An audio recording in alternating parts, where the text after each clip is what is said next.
Hola a todos, muy buenos días, bienvenidos a serenitymarkets.com. Les habla José Luis Cárpatos y esta es nuestra tradicional cita de todos los sábados con el vídeo de las 4 claves de la semana que ahora termina. Clave fundamental, clave técnica, clave cuantitativa y de fontanería de mercado y clave de varios. Empezamos a grabar hoy sábado 6 de septiembre a las 8:10 de la mañana hora española, 2:10 de la madrugada hora de Nueva York.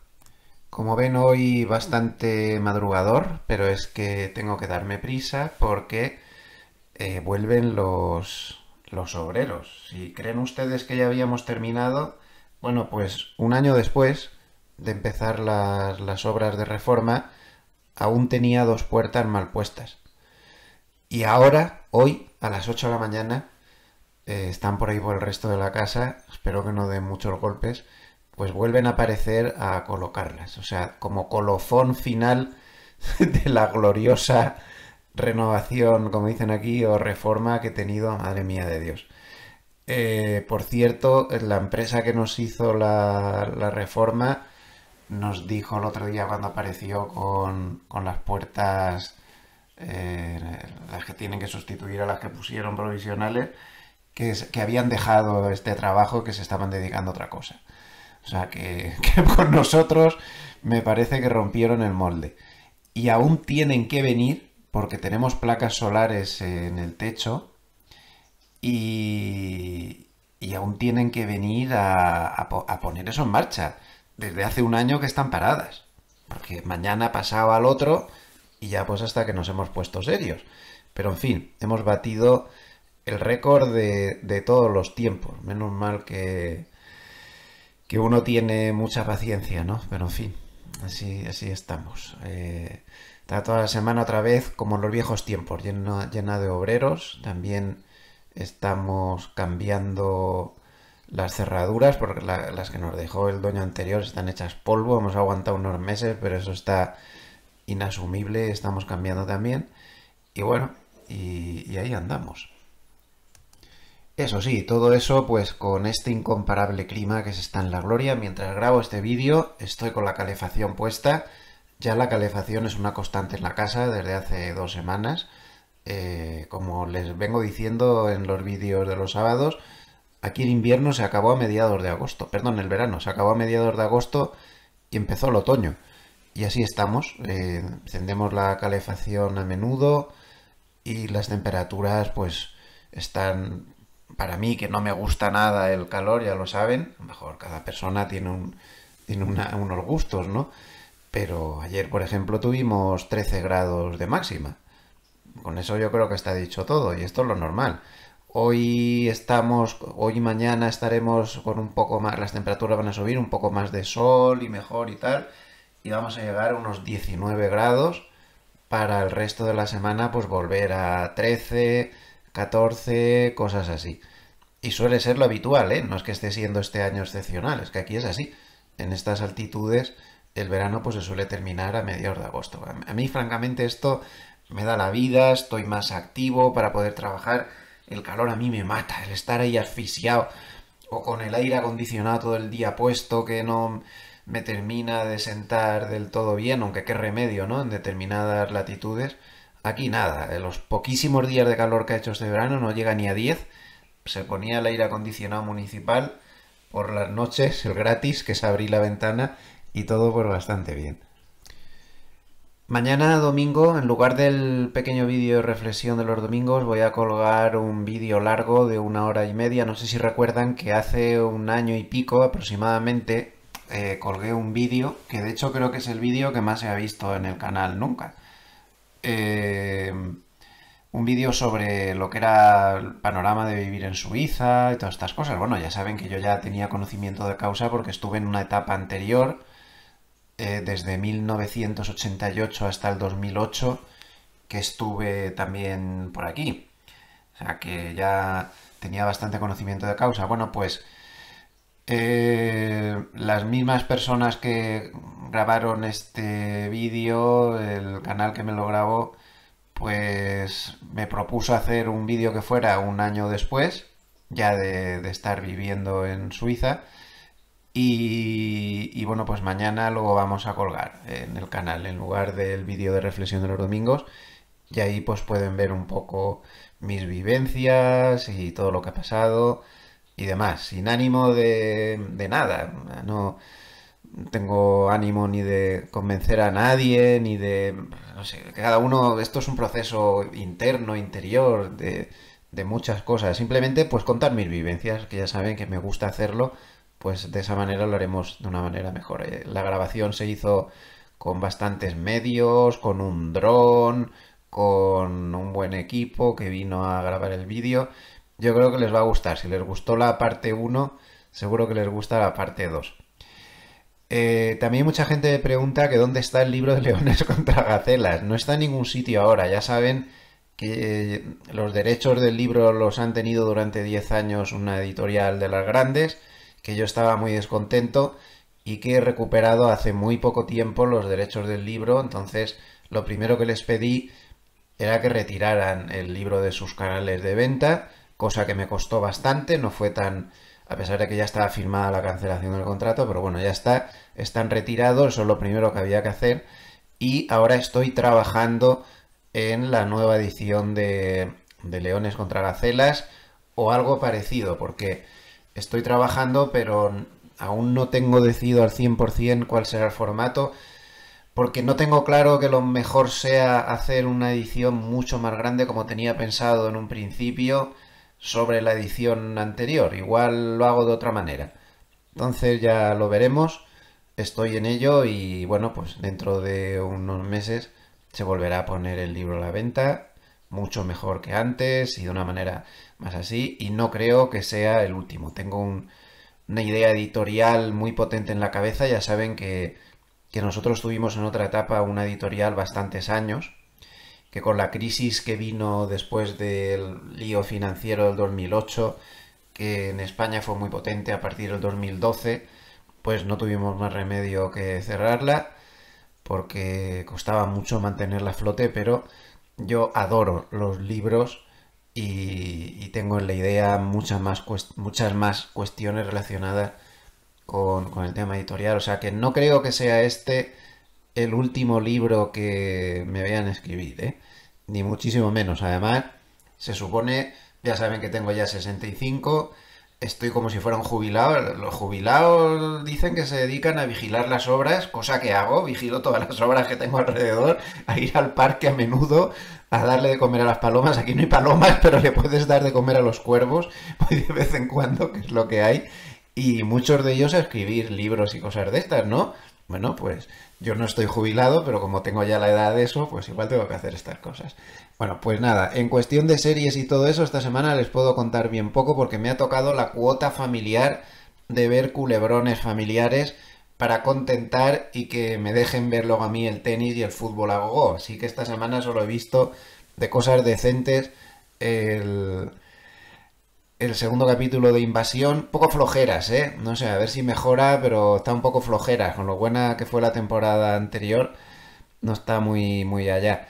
Y luego, pues en la cuota me he tenido que ver la serie Mi vida con los chicos Walker. Madre mía, una serie romántica, juvenil y cosas de estas, pero en la vida hay que saber ceder porque si no luego no ves el tenis y no ves el fútbol, ¿eh? Así que pues ahí estamos. Bueno, un poquito de propaganda antes de empezar. Intefi Escuela de Negocios empieza un nuevo curso con mucha fuerza y por un lado pues hay que destacar que ya está a la venta el máster de mercados financieros de este año. Ya saben que este es un máster que para las personas que cumplan determinados requisitos académicos además está respaldado con certificación universitaria. Es un máster muy serio, 11 ediciones ya.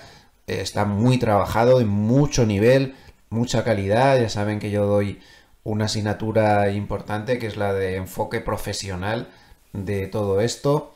Este año además hay profesores nuevos, se ha trabajado mucho a este respecto.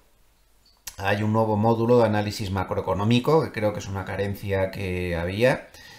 Y bueno, pues hay una oferta de pronto pago del 30% ahora mismo y la posibilidad de combinarlo con el programa de asesor financiero a un precio pues bastante competitivo. Igualmente, Judy Julia va a empezar con una nueva edición del curso de scalping, como pueden ver ahí.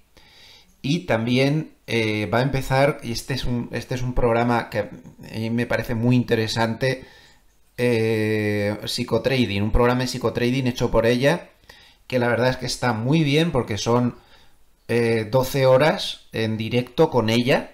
Ella todo lo hace así y con un precio pues muy bajo, no llega a 300 euros, menos de 300 euros. Creo que merece la pena el programa, francamente muy interesante. Igualmente les recuerdo que si entran en gloversia.com pues pueden ver todas las actividades que realizamos, las estrategias con las que asesoramos a diversas instituciones. Y bueno, pues entre ellas pues pueden ver, por ejemplo, Gloversia Multimercados Equilibrada, que desde el mes de julio ha cambiado radicalmente su estrategia y ahora lleva una estrategia de hedge fund con 53 subestrategias aplicadas a un universo de 10 futuros y además trabaja con opciones. Está francamente bien y bueno, pues por ahí hay otras cosas. Lo pueden encontrar todo en gloversia.com. También se han reformado muchas cosas y se está trabajando con enfoques nuevos en muchas otras cosas. Bueno, pues nos vamos al mercado y vamos a empezar esta semana con el sistema de especulación porque ha habido varios cambios y así lo tenemos claro desde el principio. Vamos a repasarlos todos. Ya saben que el objetivo de este sistema de especulación que vamos a mantener siempre que les apetezca durante varios meses o puede que de manera indefinida, pues no es otra que sea un poco para formar en cómo se enfoca esto y sobre todo para que se den cuenta de que para mí mejor que un sistema automático es basarse en algo que puede ser cualquier cosa y luego hacer un poco de lectura de mercado. Y la clave está en la lectura de mercado, porque con eso se mejora mucho cualquier otro automatismo, ¿no? Ya saben que funcionamos en gráficos diarios y que se aplica, a ver que los cuente, 1, 2, 3, 4, 5, 6, 7, 8, a 10 productos diferentes. Y esta es otra de las claves de la inversión, ¿eh? Hay que diversificar, es muy difícil cuando estás en un producto solo, pues el trabajar, ¿no? Es mejor diversificar y repartir el dinero entre varios activos. Además, también con este sistema lo que pretendo hacer ver es que no hace falta estar todo el día. Si se está mejor, se puede sacar más rentabilidad, pero que no hace falta estar todo el día pegado al ordenador, sino que es un sistema que se puede seguir perfectísimamente, pues incluso para personas que tienen mucho trabajo con otras cosas y solo tienen un ratito al día para poder mirar esto. Bueno, pues si les parece, empezamos con el DAX. El DAX alemán está cerrado y esta semana, como vemos ahí, nos ha empezado a dar dos velas con el RSI por debajo de 40, una y dos. Por lo tanto, si perdiera estos mínimos que ha dejado con estas dos velas, zona 23.506, pues posiblemente nos daría una señal de cortos. El problema es que habrá que ver, primero, que se pierda ese mínimo y en segundo lugar, si se pierde ese mínimo, cómo de cerca nos va a dar la señal de la media de 200. Porque ese nivel es muy difícil de pasar, como ya se vio por aquí. Entonces, si nos da entre pitos y flautas, nos confirma demasiado cerca de la media de 200, pues en esa lectura de mercado habría que valorar. Si deja hueco y deja espacio, pues igual sí podríamos tomar la señal. Vamos a suponer que nos lo diera como poquito por debajo, tendríamos casi un 3% de hueco. Es que depende. Vamos a ver cómo viene la semana, pero el sistema está con advertencia de corto. Es muy importante que tengamos en cuenta que en este sistema y en cualquier otro, cuando estamos hablando de índices bursátiles o de valores, aunque de valores solo seguimos uno, que es Nvidia, tenemos que pensar de manera diferente cuando da cortos o cuando da largos. porque los cortos van muy rápido. Como ven aquí, la última vez que dio cortos en 20.300, llegó a 19.090 y se dio la vuelta violentamente. Hay que moverse muy, muy, muy rápido. Todo va muy deprisa. Hay que valorar muchas cosas. Incluso se puede dejar pasar una señal corta porque no la ves clara. Con los largos es totalmente diferente. Los largos funcionan lentos y da mucho tiempo a salir de ahí. Fíjense, es otro concepto. La simetría de la bolsa es terrible. Es una cosa muy importante y que se tiene el error de no tenerla en cuenta y de ponerse formas de trabajar que funcionan igual hacia arriba que hacia abajo. Entonces, con los cortos tenemos que ser muy selectivos, porque realmente o pillas una gran tendencia a la baja, pues no sé, puede ser esta, o el margen es tremendo. A ver, al final, mi compañero de redacción JJ Montoya siempre dice una frase que tiene toda la razón. El tiempo es el enemigo de los osos. Es decir, el tiempo es el enemigo de los bajistas, porque va muy rápido. El tiempo es el amigo de los alcistas, porque va muy lento. Entonces esto lo tenemos que tener en cuenta. Pero bueno, de momento tenemos ahí. Vamos a ver la semana que viene qué lectura acabamos haciendo al final. De momento, el DAX cerrado. Pasamos al euro.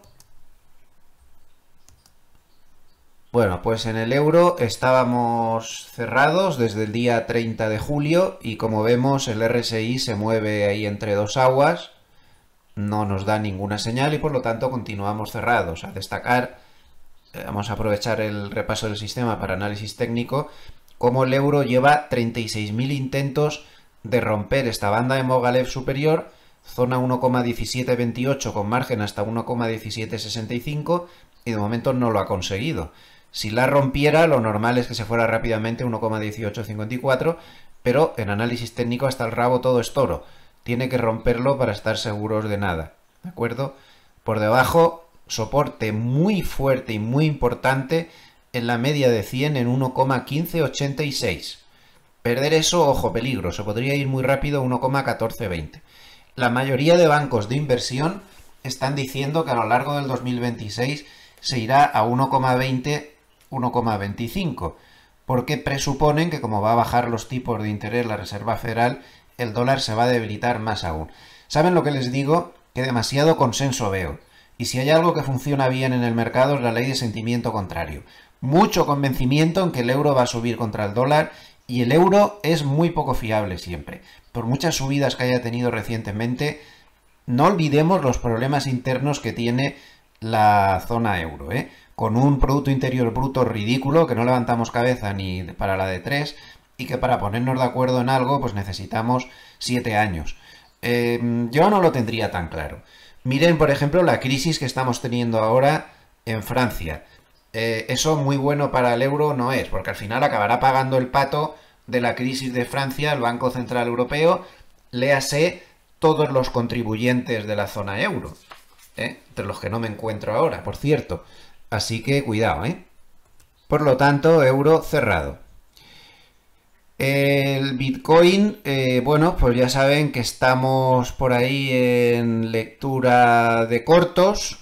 El sistema está dando cortos, pero por lectura de mercado y por la cercanía, porque al final nos teníamos que meter cortos por aquí, está muy pegado a la media de 200, pues por lectura de mercado, de momento no hemos hecho caso a esta señal, que desde luego, perdón, cortos no, estamos cerrados. Y no haríamos caso a la señal esta que hay por aquí, por la cercanía. Por aquí, como ven, ya ha estado dos velas por debajo de 40, pero por la cercanía a la media de 200, mientras rompe el mínimo y todo está demasiado pegado, y por lo tanto de momento no le vamos a hacer caso. Estamos cerrados, se cerró la posición larga que estuvo ahí bastante tiempo abierta el 20 de agosto y desde entonces no cambiamos. No estoy considerando estas dos velas por debajo de 40 porque es que nos vamos a meter en 105.000, la media de 200 está en 102.000, está demasiado cerca. Si quieres un corto con el Bitcoin, pues no sé, poner un ejemplo ejemplo claro, está un corto por aquí. Esto es otra cosa. Esta señal de por aquí, esto es otra cosa. Por debajo de la media, con hueco, pero aquí, de momento, no. Vamos a dejarlo cerrado. Como ven, la lectura de mercado es siempre primordial. El bono americano a 30 años muy lateral y seguimos cerrados.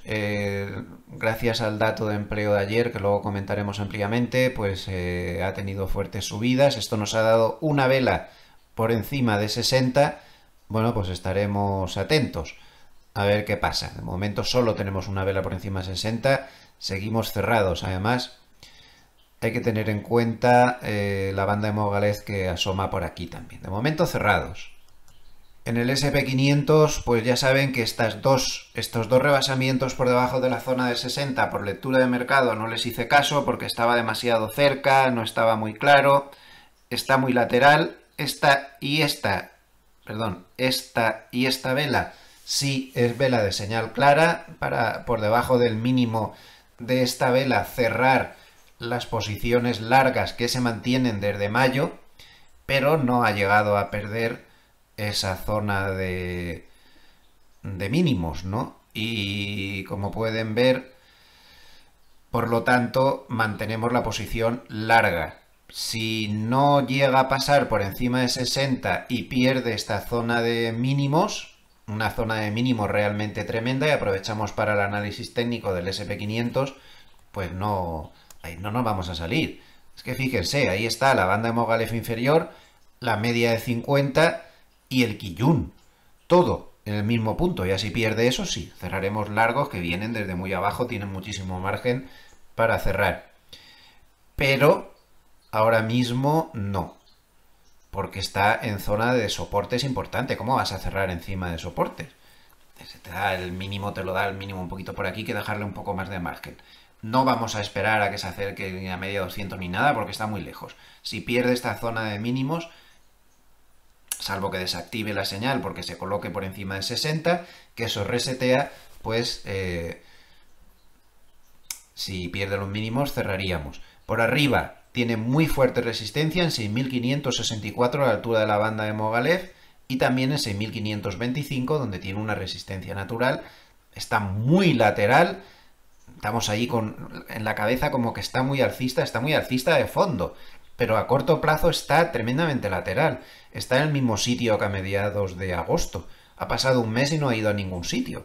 Está muy lateral. Sale de un lateral, sube un pelín y se vuelve a meter en el lateral otra vez. Y es que realmente, si nos echamos más para atrás, está casi en el mismo sitio de mediados de finales de julio. No mucho más arriba. Y han pasado, pues, 2 meses. Está ahí en un lateral alcista muy ligero, pero realmente tampoco se está moviendo tanto. De momento, largos. El Nasdaq está en una situación pues, relativamente parecida. Tiene también señal ya de aviso con esta vela y esta de que si pierde mínimos nos tenemos que ir. Y bueno, pues así lo haremos. De momento no se ha desactivado la señal. Está en vigilancia y por debajo de estos mínimos se cerraría la posición larga que viene de muchísimo más abajo. Tiene mucho beneficio acumulado. Así que ojo, estamos atentos. De momento largos, pero en vigilancia. En el oro, si recuerdan, dimos en directo una entrada esta semana a la altura de 3.596, para ser exactos.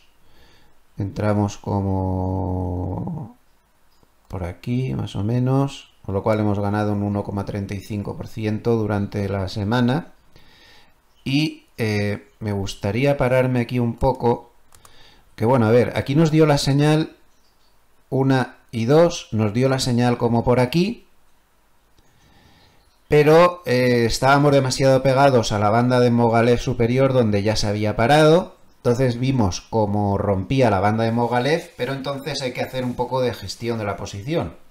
Llevaba mucha subida y se nos había ido un poco del punto de entrada, que el punto de entrada correcto pues era dando un poco de margen, zona 3.570, una cosa así, las dos velas que originaron. Pero claro, no podíamos entrar contra la resistencia. Entonces, ¿qué hicimos?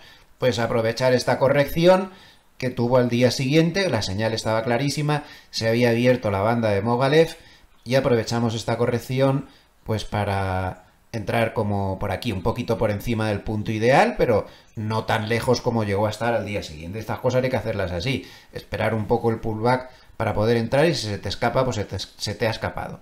Seguimos largos, pero ojo, debido a la rapidez de la subida y lo pasadito de rosca que va esto, tomaríamos beneficios, estas cosas las haremos a veces, en el entorno de la banda de Mogilev superior, zona 3750. Suponiendo que llegue ahí, pues esto daría un beneficio del 4% y ahí cerraríamos la posición de momento y esperaríamos, se mantendría la señal larga, evidentemente, pues correcciones para volver a entrar. Entonces, largos, posible toma de beneficios en 3750. En el petróleo largos, pero a punto de cerrar posiciones. Si el lunes se mueve ya por debajo del mínimo de ayer, va a haber que cerrar posiciones. Esta posición no ha ido bien desde el principio y ya no se puede aguantar más. Está en señal corta desde por aquí, pero estábamos esperando al tener la media de 200 y la media de 100, pues a ver qué pasaba. Si ya se mueve bastante por debajo, cierre de posiciones largas. Al petróleo le ha perjudicado mucho durante toda la semana un par de cosas. Por un lado, el hecho de que, como ven, es que aprovechamos el sistema, vamos hablando un poco de todo. Por un lado, el hecho de que se haya hablado mucho de que mañana pueden subir la producción en la OPEP Plus. Y por otro lado, pues ante el hecho de que con el dato de empleo que salió ayer, pues es de temer que el crecimiento global no tenga muy buenas perspectivas y el petróleo es extremadamente sensible a estas cosas. Nos vamos a Nvidia. Si recuerdan, ayer en directo en el vídeo de cierre nos dio señal de cierre porque aquí teníamos ya una clara señal 1 y 2. Como ven, aquí estuvo por encima de 60, aquí se volvió a meter por debajo de 60, 1 y 2, y ayer estaba perdiendo el mínimo. Esta posición tenía un beneficio acumulado enorme porque dio los largos casi por aquí, en 143, y no era cuestión ya de esperar más. Por lo tanto, como ya dijimos ayer, confirmamos cierre de largos, queda fuera de mercado a la espera de nuevos acontecimientos. Cuidado porque se está metiendo por debajo de 40 y a lo mejor lo que nos acaba por dar son cortos. Recuerden la simetría de la bolsa y hay que moverse con cautela con los cortos. En cuanto al IBEX 35, pues estamos un poco como todos. Yo estas velas tan pegadas al 60 no les hago caso, aunque estén por debajo. Bueno, tenemos 1 y 2, dos velas por debajo de 60. Vemos que perdió ya el mínimo.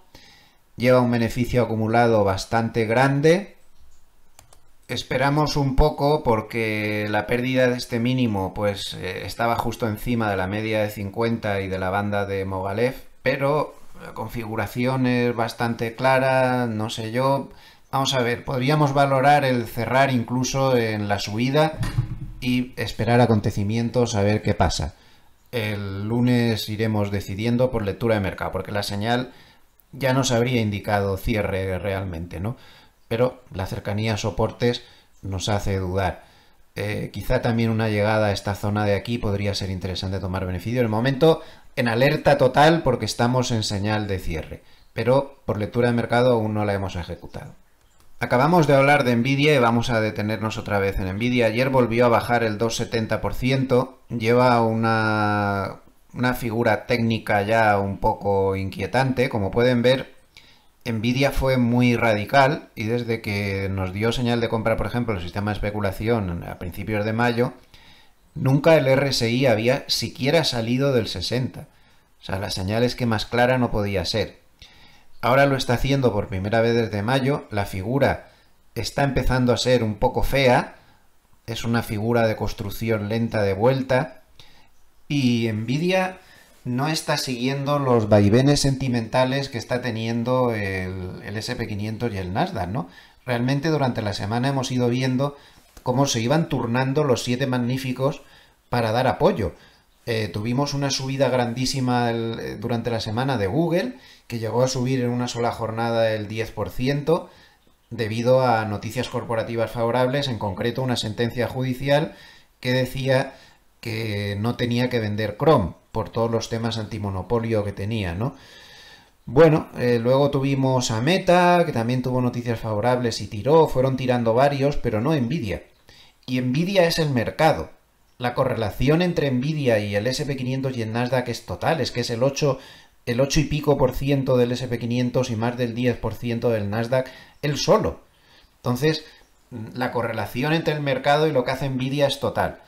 Y ya la gente se está preguntando qué le pasa a Nvidia. Nos empiezan a decir si Nvidia no empieza a ser el canario en la mina de carbón. No sabemos. La corrección es la más importante desde antes de toda la tendencia alcista que tuvo desde mayo.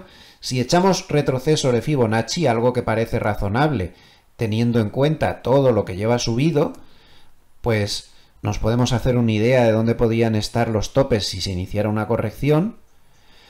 Bueno, pues un 38.2% le llevaría a 146,4.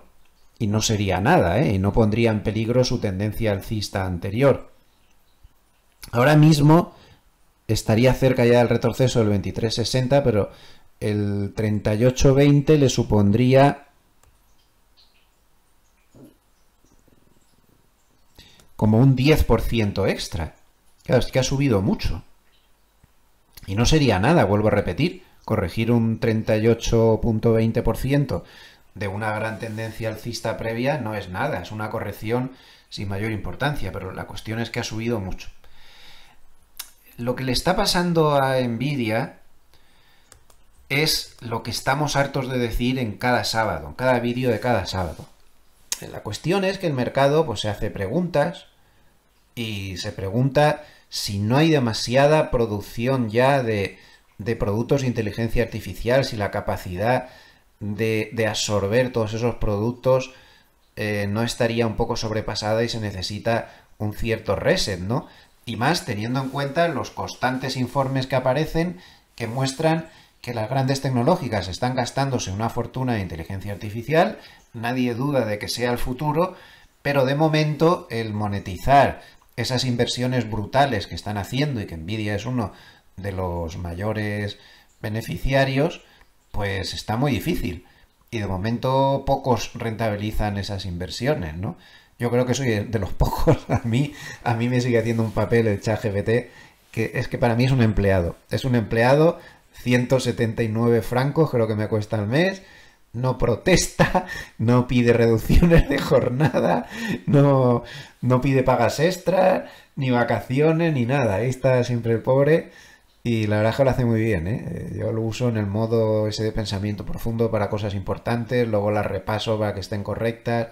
Suelo comparar con el Grok, que también me gusta. ¿Se llama Grok? El de Elon Musk, que también me gusta y como tengo el Twitter este verificado, tengo ahí también unas... no tengo que pagar aparte, ¿no?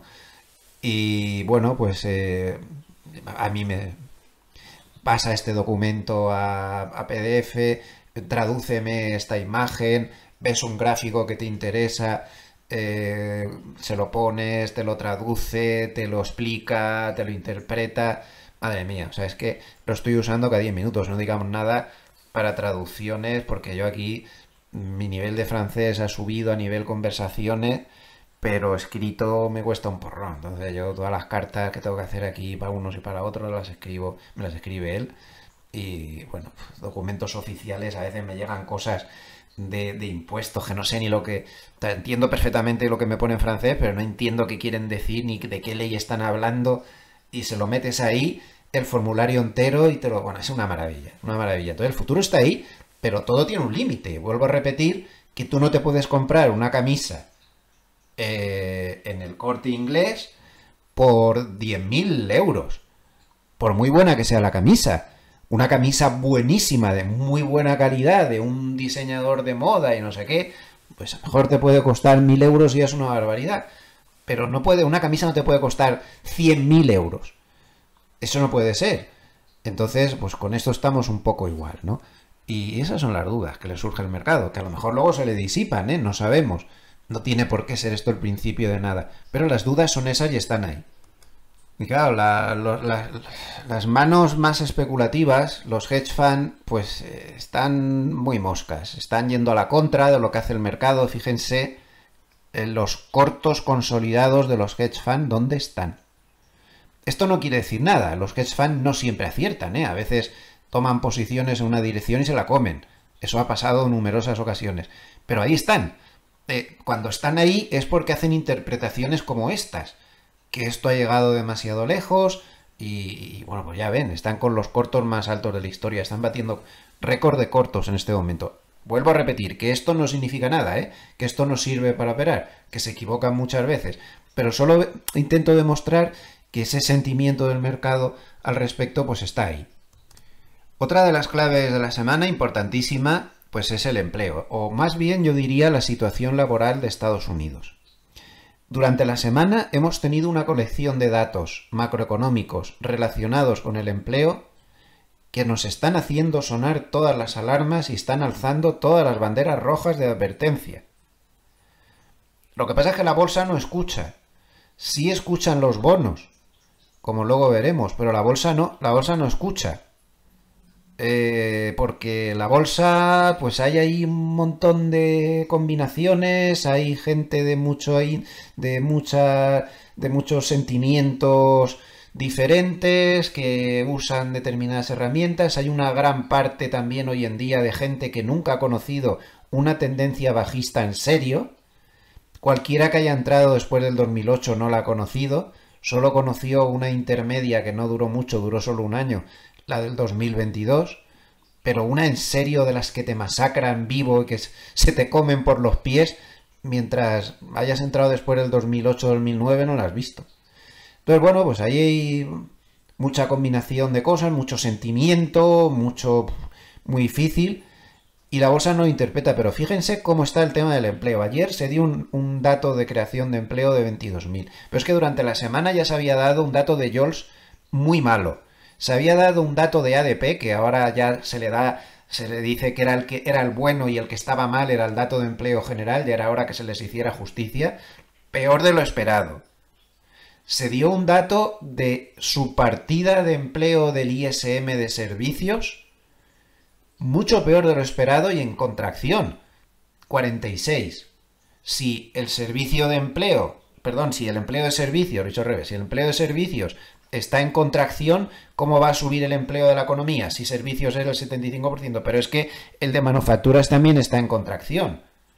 Entonces, seguramente el empleo no está subiendo ligeramente como se está dando, sino que está bajando. Lo que pasa es que la metodología que usa el Departamento de Trabajo es literalmente bochornosa. Creo que hemos estado meses hablando de esto y esto ha desembocado incluso, como saben, en que el presidente de Estados Unidos cambiara a la persona que estaba al frente del departamento. Otra cosa es que pueda pasar con esa persona, pero el caso es que la ha cambiado. Hasta ahí, no sé si ahora esa persona se va a dedicar a dar datos favorables para el gobierno, pero el que se cambie a la persona que lo estaba dando a mí no me parece tan terrible. Por eso, otra cosa es que no pongas a un independiente, eso sí que me parece terrible, sino que pongas a uno de tu cuerda.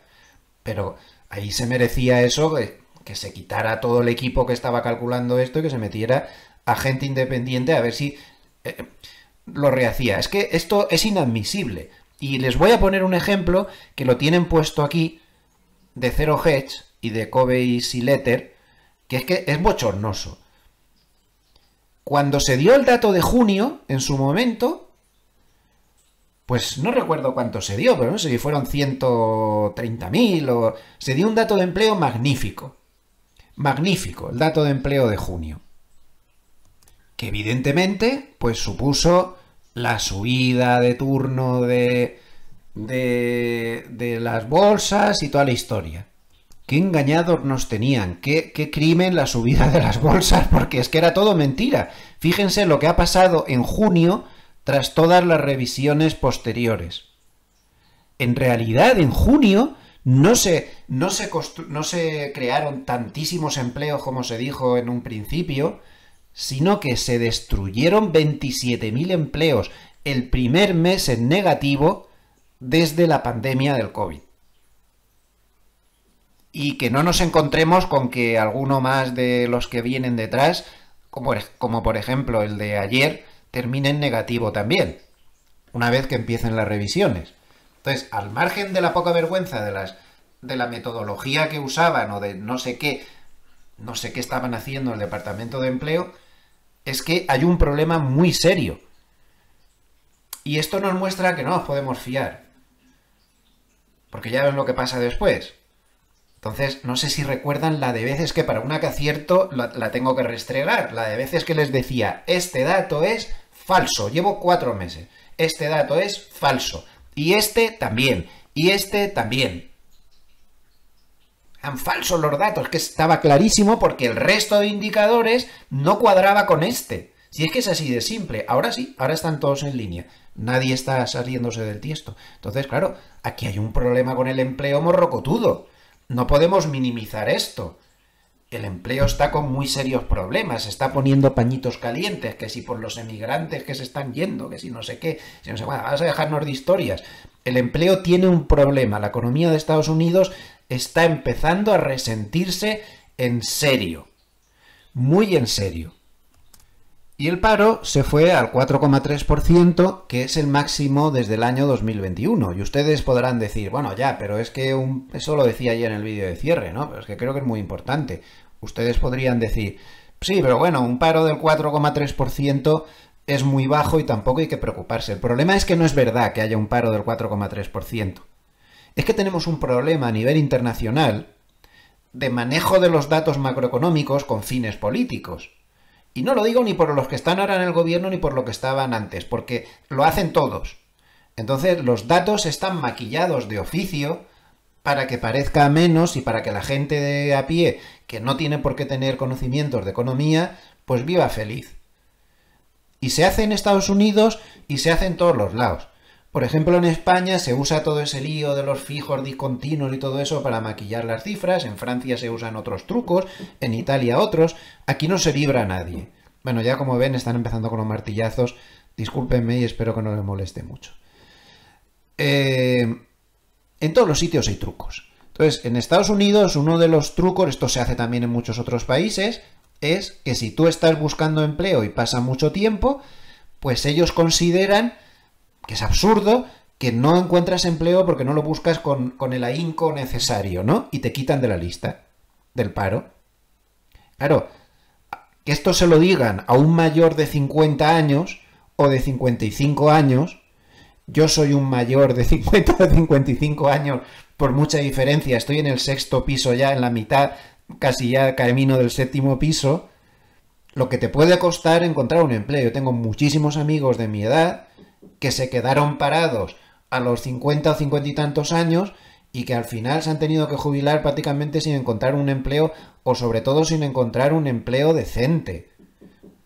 Es absurda la sociedad actual, esta manía que tiene de no aprovechar los seniors con la experiencia que tienen y con el bagaje que tienen. Tienes que ser joven o no vales para el mercado laboral. Bueno, esto es una tacha muy grave que tiene la sociedad actual y muy injusta. Entonces, a todas esas personas las han echado ahí, las han quitado cuando realmente no tienen trabajo. Y aquí lo tienen en el primer gráfico. Número de personas que no están metidos en las listas cuando actualmente siguen queriendo un trabajo. Hay una barbaridad de gente ahí metida, fíjense, o sea, es una cosa exagerada.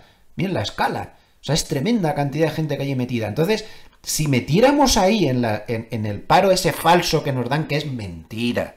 Vuelvo a repetir. Y ahora cualquier día de esto, dentro de 4 meses, saldrá alguien diciendo que esto era mentira y echando al no sé qué, echando no sé cuánta. ¿Qué es lo que nos pasó con el dato de empleo? Pues háganme caso, esto es mentira. El verdadero paro es este o algo que se le parece.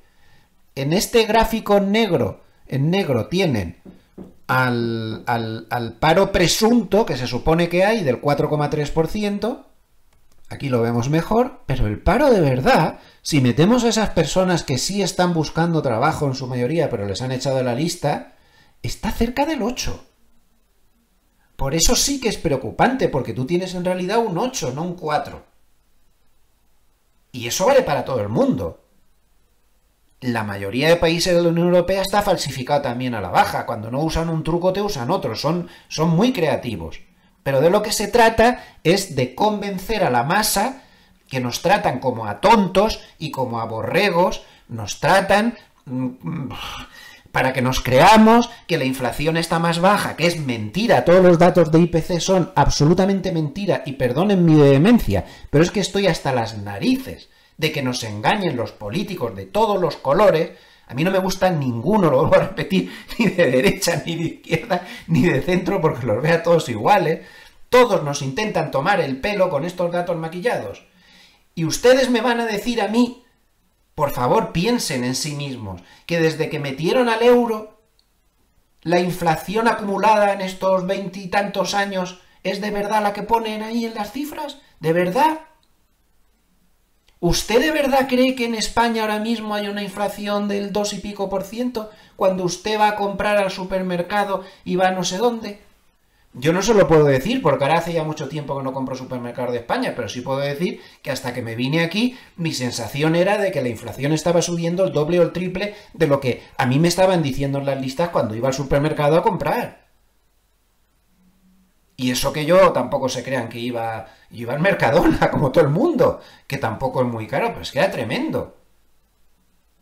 Y al final, cada vez que ibas a comprar una botella de aceite de oliva, parece que tenías que hacer cálculos con la calculadora para ver si te lo podías permitir. Está todo falsificado. Entonces, estamos viviendo en un mundo donde la inflación es mucho más alta de lo que nos dicen y donde el paro es mucho más alto de lo que nos dicen. Por poner dos ejemplos. Entonces, por eso es preocupante un 4,3. Porque como en realidad no es un 4,3, sino que es casi un 8, hay mucha gente parada ahí. Entonces, hay un problema en el dato de empleo clarísimamente. El dato de empleo de ayer, pues claro, ha llevado prácticamente al 100%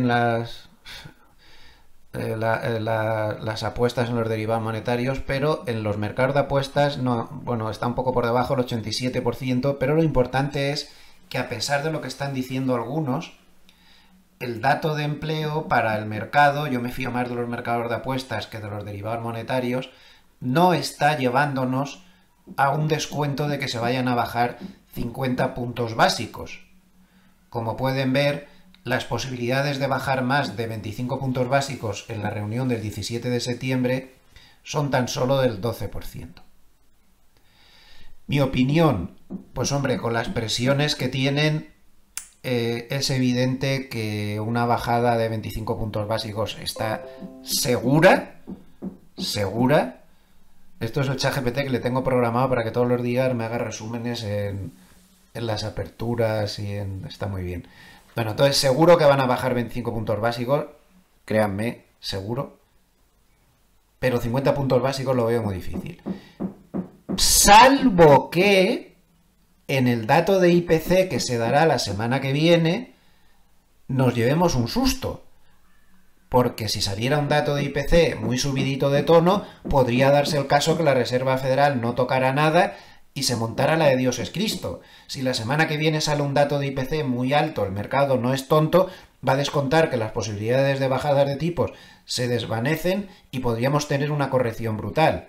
En cambio, si el dato de IPC sale bien, normal, simplemente con que salgan lo esperado, sería muy positivo para el mercado porque nos haría pensar que no se van a cambiar las perspectivas y que vamos a tener esa bajada de 25 puntos básicos casi con total seguridad. No obstante, Mark Wilson, por ejemplo, de Goldman, que no para de recomendar que se compren las caídas, porque él insiste en que cuando la Reserva Federal baja tipos sin haber recesión, ahora evidentemente no la hay, el ISM de servicios quedó 2 puntos por encima de 50 en la lectura que se hizo esta semana, no hay recesión, ni tampoco la hay así de una manera cercana. Hay problemas.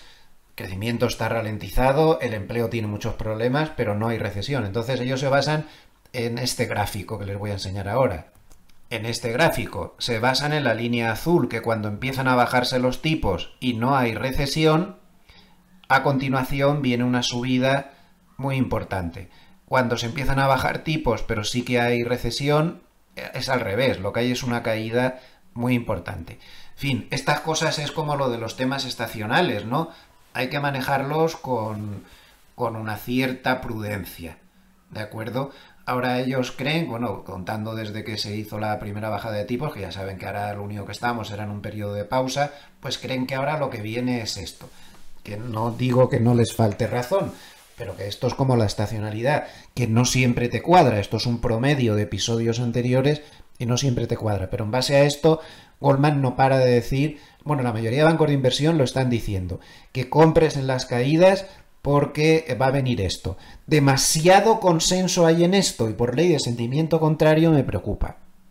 Bueno, pues en base a todo esto, Wilson hace otras reflexiones, como por ejemplo que los CTAs ya no tienen más capacidad de compra, como ven están al 100%, los fondos de control de volatilidad exactamente igual, están bastante al límite, y luego habla de que el débil dato de empleo que hemos conocido ahora abre el debate a una bajada de 50 puntos básicos.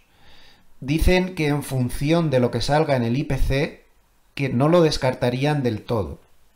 Bueno, pues puede ser que salga un IPC a la baja, poco probable, pero si sale eso, pues a lo mejor sí que lo consideran, ¿no? Pero no lo sé.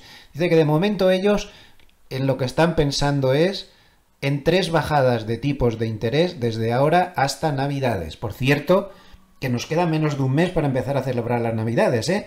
El miércoles 1 de octubre empieza a darle la tabarra ya con las Navidades. Nos queda poquísimo. Estamos ahí ya y hay que disfrutarlas. Bueno, pues dicen que habrá 3 bajadas de tipos en su estimación y por lo tanto, si bajan una vez en septiembre, pues aún quedarían 2 bajadas más. Y otra de las cosas que dice en su paper Wilson es que esto es alucinante. Yo de verdad que no me lo creo que esto sea posible. Que en este momento en Estados Unidos, como pueden ver, hay más ETFs cotizados que valores sueltos. Fíjense qué curioso. Y no pocos, bastantes más. Más valores. Los valores sueltos son la línea negra y los ETFs cotizados son la línea verde. Realmente curioso. Antes hemos visto además la fortaleza del oro. Hoy en la revista suiza, perdón, en el periódico suizo Le Temps, hablan de que no solo hay que fijarse en el oro, sino que también hay que fijarse en la plata. Lo he traducido con el Google y dice que la sombría situación económica tiene mucho que ver con la fortaleza de los metales preciosos. La desaceleración esperada en el mercado laboral de Estados Unidos está empujando a los inversores hacia activos tangibles como los metales preciosos. Estos últimos también se están beneficiando de la inflación que persiste al otro lado del Atlántico. Además, el Banco Central de Estados Unidos está considerando reducir los tipos de interés, lo que aumenta el atractivo de la plata. Habla de que la demanda industrial va en aumento, que el auge de la tecnología digital está creando una mayor necesidad de componentes electrónicos y que la plata es el mejor conductor de electricidad por delante del cobre, aunque el cobre es más utilizado pues porque es más barato y sus precios también están subiendo. También dice que la oferta de plata ha sido deficitaria durante años, que la producción minera ha tenido que lidiar con una falta crónica de inversión, particularmente la exploración de nuevos depósitos. Los costes de producción están aumentando, las barreras ambientales y regulatorias son cada vez más claros. En la mayoría de los casos, la plata es un subproducto de otro mineral como el oro, el cobre, el plomo y el zinc, lo que crea una situación en la que el suministro de plata tiene más dificultades para reaccionar a los cambios de precios. El año pasado se produjeron 25.000 toneladas de plata en todo el mundo, una cifra estable. Esto comparado con 23 millones de toneladas de cobre y 3.300 toneladas de oro. Estos metales se pueden reciclar indefinidamente sin perder sus propiedades, pero a pesar de esto la proporción de plata, cobre u oro que emana de la economía circular sigue siendo simbólica. Es decir, aquí en la prensa suiza se habla de que esta subida del oro tiene mucha enjundia, tiene mucho componente fundamental detrás y que podría seguir subiendo. Y no solo el oro, sino también la plata, a la que nunca hay que olvidar que siempre está ahí. Aquí tienen el gráfico de la plata, que también pues está, como ven, bastante alcista, aunque no tanto como el oro. En lo que va de año, pues lleva ya un 43%. Para cuando el oro esté un poco pasado de rosca, pues quizá la plata pueda tener ahí también su oportunidad. Como ven, también muy alcista y una posible ocasión siempre hay. La gran pregunta que se hacen muchos es, pero a ver, ¿no es un poco ilógico que el oro esté subiendo tanto porque la gente se está refugiando ante el aluvión de deudas increíbles de esta clase política lamentable a nivel mundial que nos está hundiendo la miseria desde hace años? Las monedas fiduciarias que son un auténtico fraude piramidal, llenos de deudas, la inflación que se va a tensar con los aranceles, ahora hablaremos de esto, se diga lo que se diga, etcétera. Si eso es así, si la gente se está refugiando en el oro porque es un buen sitio, a mí me parece,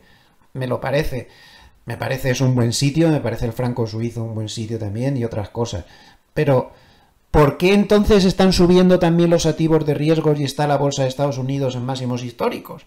Entonces me gustó mucho un vídeo de Mark Vidal que subió ayer a su canal, si entran en su canal lo pueden ver, en el cual, en su opinión, y resumiendo mucho, todo viene de los excesos de liquidez que se siguen inyectando al sistema. Si nos creemos que la liquidez brutal y exagerada y que provocó grandísimos problemas y grandísimas burbujas después del COVID se ha terminado, no es así, la liquidez se sigue inyectando a lo bestia. Al final el mundo está muy globalizado y si se inyecta liquidez en un sitio acaba por todos los lados. Por ejemplo, el Banco Central chino está inyectando a lo bestia y el resto de bancos centrales pues también. No tanto, pero también. Entonces hay muchísima liquidez y esa liquidez también está ayudando a que se produzca un poco la contradicción y el absurdo de que, a pesar de que se está refugiando la gente de manera masiva en el oro, también haya quien está metiéndose en los activos de riesgo pues hasta niveles altísimos, ¿no? Como sucede en este momento. Harney, ya saben que siempre ha defendido la postura de que eso es lo que pretende precisamente crear el gobierno de Estados Unidos ahora mismo, como única manera de salir del lío de deudas en el que está metido el país desde hace mucho tiempo, crear una burbuja de activos. Incluso podría no importarles demasiado que la inflación subiera, pensando como siempre se piensa que se puede controlar. Lo malo de la inflación es que es como la pasta del tubo de dientes, que es muy fácil sacarla, pero luego cualquiera mete la pasta otra vez dentro del tubo. Como se te escape la inflación, luego te va a costar mucho meter la pasta dentro del tubo. Pero en fin, es lo que hay. Y hablemos ahora de este tema. El tema de los aranceles, yo ya saben que creo que es un error estratégico.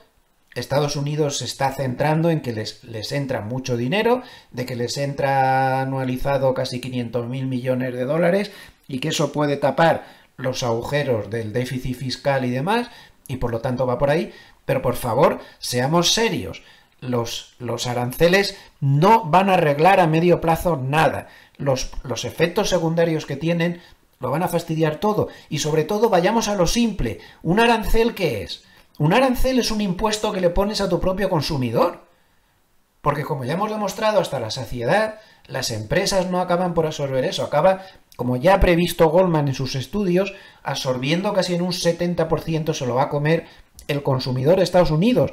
Al final el arancel es dispararte contra tu propio pie, es meter un impuesto encubierto a tus propios consumidores. O al menos en una buena parte, ¿no? Y sobre todo, los aranceles tienen problemas. Lo estamos viendo ya. La inflación se está tensando. Esta semana hemos tenido episodios de histeria en los mercados de bonos. Hemos tenido subidas muy fuertes de rentabilidad en los bonos británicos porque se teme que fiscalmente esté capotando otra vez el país. Hemos tenido subidas de rentabilidad en los bonos franceses porque la crisis política francesa es tremenda y se la va a comer el Banco Central Europeo, la crisis política en Francia, y se la van a comer todos los contribuyentes de la zona euro. Y los bonos pues están poniendo nerviosos por los desastres que hay por todos los sitios. Lo que pasa es que hacia el final de la semana los malos datos macro de Estados Unidos les han tranquilizado y han hecho pensar al mercado que esos malos datos macro van a suponer unas bajadas claras de tipos de interés, que la economía está mal y que por lo tanto pues las rentabilidades bajan. Observen la semanita que ha habido en las rentabilidades del bono americano a 30 años. Miren el gráfico de aquí abajo, se rozó durante la semana cuando vino la histeria, el mercado de bolsa también se puso muy nervioso por todas estas cosas que estaban pasando. Temor a la inflación, temor a la crisis británica, la crisis fiscal británica, a la crisis política de Francia, a las deudas, a la inflación que viene, a todo, y los bonos dieron el aviso. El bono americano a 30 años rozó el 5%. Sin embargo, por los malos datos macro acumulados, se ha ido al 4,76%. La crisis está centrada sobre todo, esto hay que ponerle matices, ¿no? La crisis está centrada sobre todo en la parte más lejana de la curva de tipos, bonos a 30 años. Y la realidad es que al final en las emisiones que hacen los gobiernos, los bonos a 30 años no es la parte más importante. Puede ser, según países, es un poco variable, pero pongamos en promedio un 10%. La mayoría de emisiones se hacen a plazos mucho más bajos y los problemas están muy centrados en la parte más lejana. Por lo tanto, el problema es un tanto relativo, ¿no? Al estar tan centrado en la parte lejana de la curva. ¿Por qué se centra en la parte lejana de la curva? Pues porque el mercado ve que se van a seguir bajando los tipos, por lo tanto, en los bonos que están con vencimiento más corto creen que se van a beneficiar de esas bajadas de tipos, pero por otro lado piensan que esas bajadas de tipos van a provocar que la inflación se vaya al garete y por eso en la parte más alejada, porque para eso se necesita tiempo, están bajando. Entonces compran los bonos más a corto plazo y venden los bonos más lejos. Pero claro, observen este gráfico, miren qué lejos están los mínimos de rentabilidad de abril. Ahí. Sin embargo, ahora vámonos a los 10 años. Y observen lo cerca que está de los mínimos de abril. Como ven, esta parte de la curva de tipos, mucho más cercana, no está tan afectada por los problemas. Entonces, no es tan grave de momento el problema con los bonos. Todo lo contrario. Este bono americano a 10 años está en el 4,07% de rentabilidad nada más, que es un nivel fabuloso, que ya se firmaba esto hace poco tiempo. Esto es bueno para las bolsas. Y claro, ahora va a tener un soporte psicológico muy importante en el 4%, que es donde se paró en abril. No es nada fácil bajar del 4%. No es nada fácil. Esto podría cambiar drásticamente, como el dato de IPC de la semana que viene salga peor de lo esperado, cuidado. Pero no va a ser fácil. Entonces, si está teniendo suerte con los bonos, pues si llega al 4%, igual hay que pensárselo bien para una posible toma de beneficios. No es fácil que pase de ahí, ¿de acuerdo? Pero esto es lo que está pasando con los bonos. Claro, si nos vamos, por ejemplo, a 5 años, aquí está muchísimo mejor, 3,58% de rentabilidad y la rentabilidad está ya claramente por debajo de los mínimos de abril. Los de los 30 años estaba lejísimos de los mínimos de abril. 10 años está pegado y 5 años está claramente por debajo. Y este es el plazo promedio donde más se mueven las emisiones, entre 4 o 7 años, una cosa así. Entonces, como ven, no está tan grave la situación con los bonos, pero sí está tensa. Es más bien una descompensación en la curva. Y, por ejemplo, si nos vamos a 2 años, pues miren qué bien está, el 3,50% y muy por debajo de los mínimos de abril. Entonces, ahora mismo no es que los bonos estén poniéndose muy nerviosos, no es cierto eso. Se está poniendo nervioso solo la parte de la curva de tipos más lejana. La parte más cercana está al revés. Se está comprando bonos a corto, vendiendo bonos a largo. Ahora hay que tener mucho cuidado en no tener duraciones excesivas en nuestra cartera de bonos. Eso hay que vigilarlo bastante bien. Pero los aranceles sí son culpables de que la parte más alta se esté poniendo pues bastante nerviosa. Y les voy a poner un ejemplo de cómo suele acabar esto de los aranceles siempre. Y les voy a poner un ejemplo pues, de lo que veo por aquí en Suiza, que se habla mucho aquí. Da igual el país, lo importante es el ejemplo. Bueno, pues tras la Segunda Guerra Mundial, Suiza se consolidó, aquí lo puse en mi Twitter, como el gran exportador mundial de relojes. Ahora sigue siendo también uno de los más importantes del mundo. Pero en aquel momento era algo exagerado. En 1950, más del 80% de los relojes que se vendían en Estados Unidos eran de fabricación suiza. Entonces, en 1954, el Congreso estadounidense, con una serie de teorías parecidas a las actuales, voy a proteger a la industria nacional de relojes, voy a eliminar ese déficit que tengo con Suiza, aprobó un arancel del 50% sobre los relojes suizos, nada menos, para proteger a la industria nacional y frenar el aluvión de importaciones suizas. ¿Qué pasó?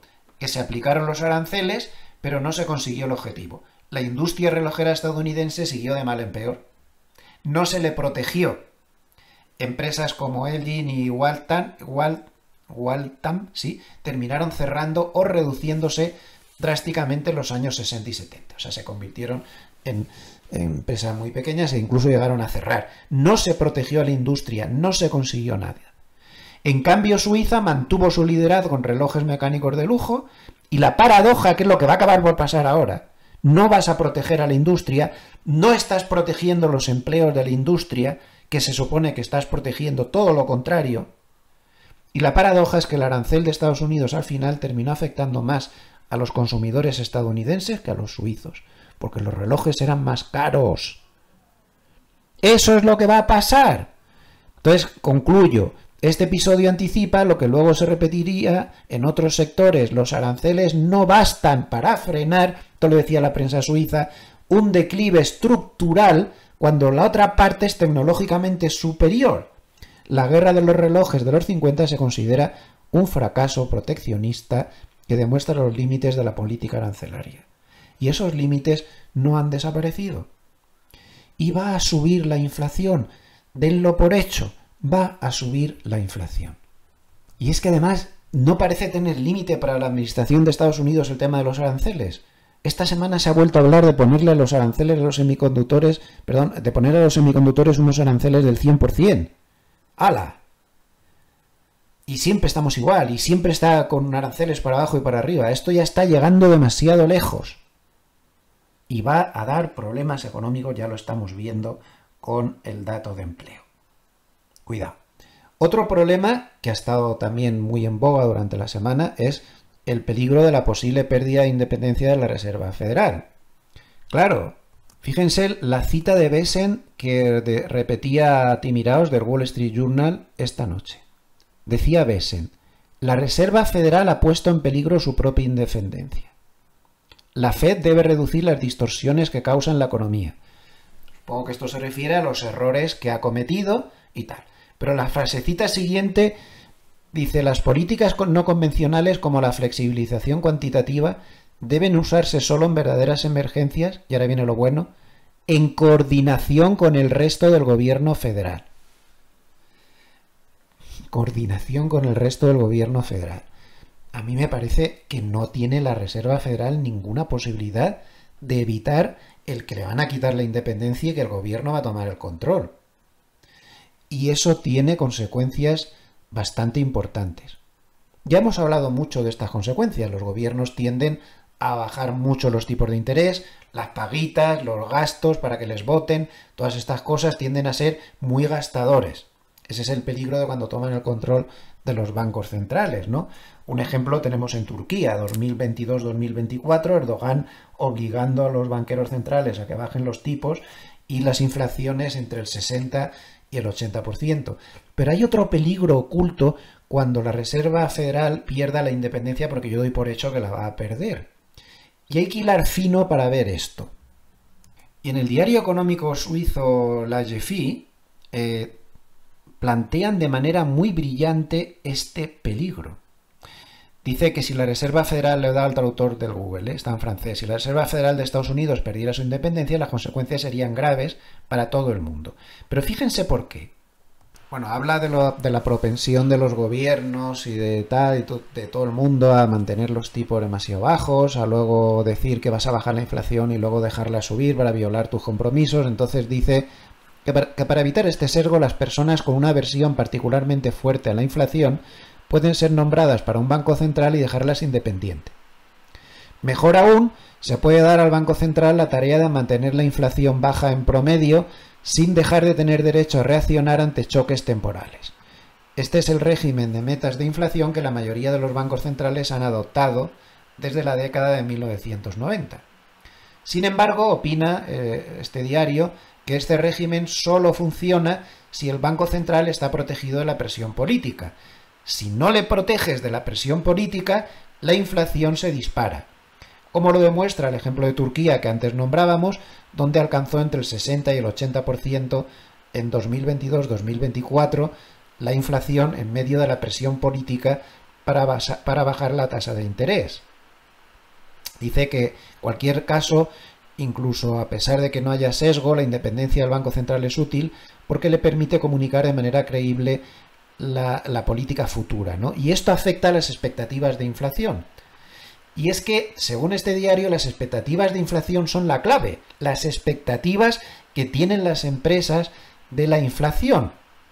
Dice que los modelos macroeconómicos muestran que la inflación se basa en tres elementos: el ciclo económico que afecta a los costos, shocks, como los de precios de materias primas que vivimos recientemente, y expectativas de inflación futura. Dado que una empresa que ajusta su precio hoy es consciente de que no volverá a hacerlo durante un tiempo, tiene en cuenta los precios que otras empresas ajustarán mañana. En este contexto, para poder influir en las expectativas de inflación, es decir, las empresas no suben los precios cuando estás metido en el ajo, lo suben antes, se anticipan, están viendo las expectativas de inflación. En este contexto, poder influir en las expectativas de inflación permite al Banco Central limitar la inflación actual. Esto permite limitar la necesaria desaceleración del crecimiento. Sin esto, solo se puede funcionar a través del primer mecanismo, y para poder reducir la inflación hay que una recesión. El primer mecanismo es el ciclo económico que afecta a los costos. Bueno, esto quizás sea un enfoque tremendamente técnico, pero a mí me ha parecido bastante interesante. Es muy complicado eso de quitarle la independencia a la Reserva Federal, y si eso al final sucediera, yo creo que desgraciadamente va a suceder, la consecuencia más importante puede ser que se cree mucha incertidumbre porque el dólar deje de ser un valor refugio claro. Mucho me temo que las cosas acabarían así, dejando de ser un valor refugio claro. Aquí podemos ver en este gráfico cómo los exportadores no son los que se están comiendo las subidas de precios por los aranceles. Es que todos los caminos conducen a Roma. Y un ejemplo histórico de hace muchos años, que lo dejo ahí. En 1890 se suben los aranceles tremendamente. Estaba también el Partido Republicano en ese momento en el poder. Y miren la pérdida de escaños que tuvo en las elecciones de medio término del año siguiente. Fue tremendo. Luego lo recuperaron poco a poco. Pero la pérdida de escaños en esas elecciones, con la gente enfadada por la subida de inflación que acarreó la subida de los aranceles, pues fue tremenda. Porque se pasó de 180 escaños casi a 80 o una cosa así. Tiene un precio político esto también, ¿eh? Y bueno, hablando de aranceles y hablando de la Reserva Federal, ayer Trump dijo que definitivamente solo hay 3 candidatos para la Reserva Federal: Waller, Hassett y Warsh. Yo creo que Waller sería el que más tranquilizaría los mercados porque hay más posibilidades de que fuera no tan de la cuerda, aunque está puesto por Trump ahí. Creo que Warsh sería el que dejaría las cosas en un punto intermedio, y creo que si es Hassett pondría muy nervioso al mercado porque Hassett es demasiado de la cuerda de Trump, demasiado de seguir todo lo que él dice, y esto aumentaría ese grado de peligro de la pérdida de la independencia. Bueno, vamos a terminar como siempre viendo el paper de Harned. Voy a ir un poquito más deprisa, que vamos un poco mal de tiempo. Vamos a traducir con la ayuda del chat GPT estos primeros párrafos que son importantes.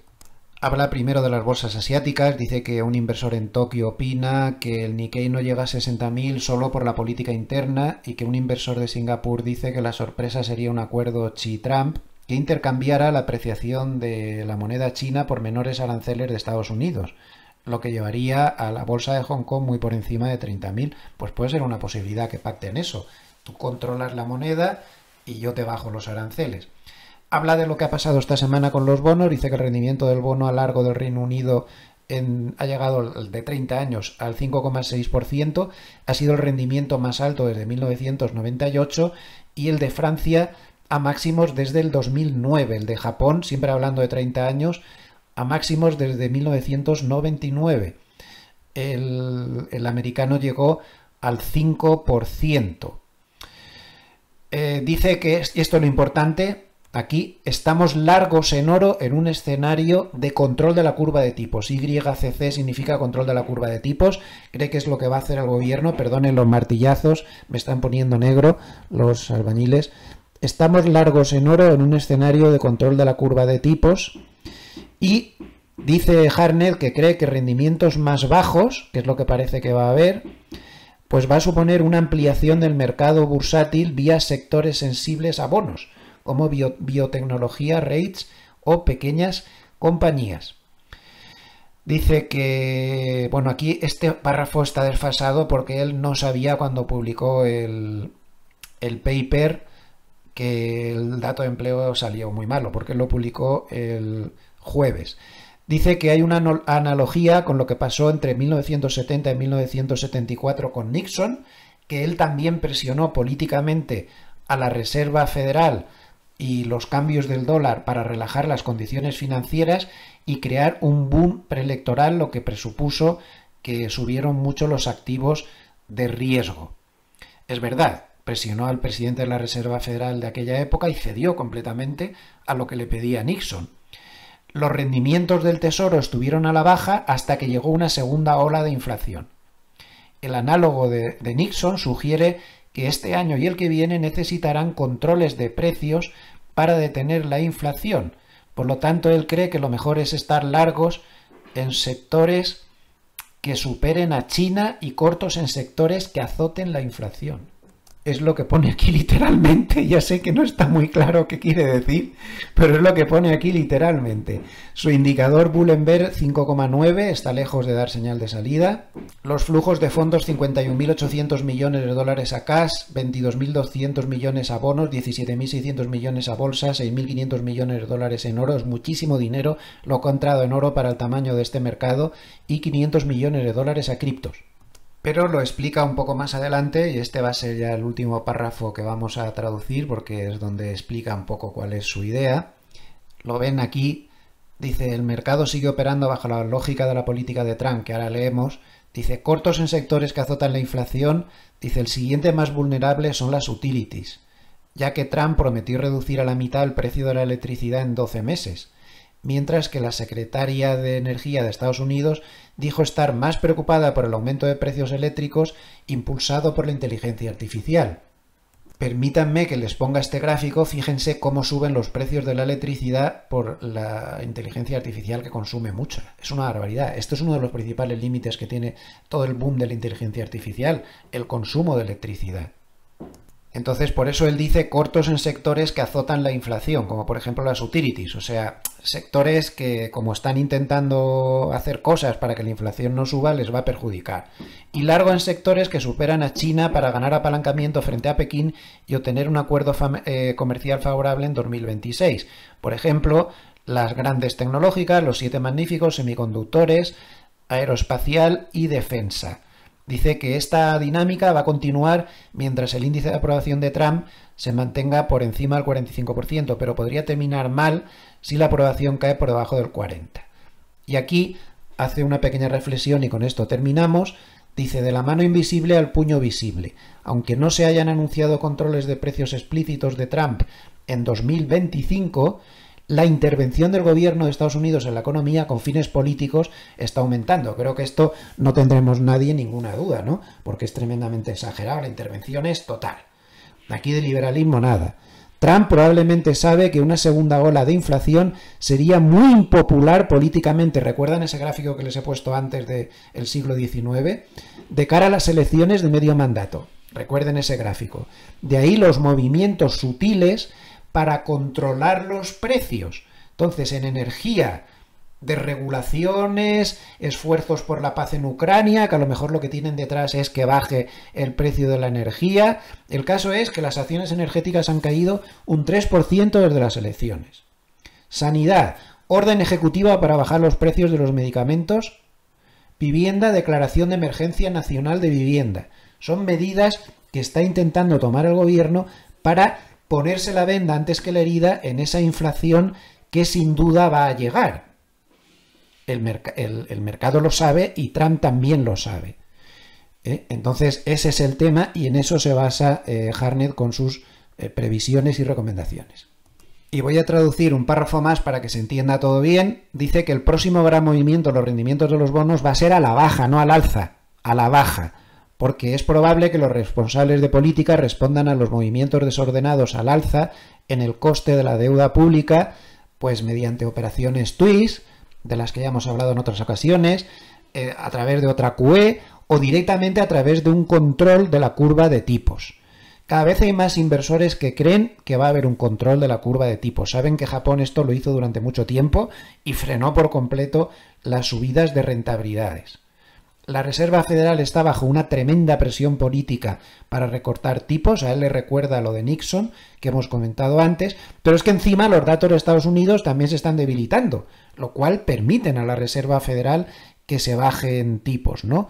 El gasto en construcción cayó muy fuertemente, los sectores sensibles a los tipos están en recesión, los precios de la vivienda en Estados Unidos están cayendo sin parar, el JOLTS está cada vez peor y empiezan a verse disrupciones laborales por la inteligencia artificial. La tasa de desempleo de graduados ha subido, ojo, del 4 al 8% en los últimos 18 meses. Ahí queda el pronóstico de Hartnett, que me parece muy razonable. El gobierno ya está intentando todo esto y seguramente tiene toda la razón, ¿eh? Y si los tipos suben, los tipos reales, no los tipos de la Reserva Federal, yo no sé si la QE, pero alguna operación twist o un control o un control de la curva de tipos lo veo súper factible. Y nada más, que voy pasadísimo de tiempo en este vídeo, perdonen la extensión, pero es que había mucho que comentar, que está todo muy complicado y requiere mucho análisis. Muchísimas gracias a todos los amables escuchantes. Recuerden que esto no es más que mi opinión, que yo me equivoco más con una escopeta de feria y por lo tanto no me hagan mucho caso. Gracias a todos por estar ahí una semana más. Les espero mañana con el vídeo del domingo, que como saben esta semana va a ser especial, 1 hora y pico contando mis experiencias y mis vivencias en los primeros tiempos de mi vida aquí en Suiza. Gracias, hasta mañana, que tengan un muy buen fin de semana. Hasta pronto. Saludos.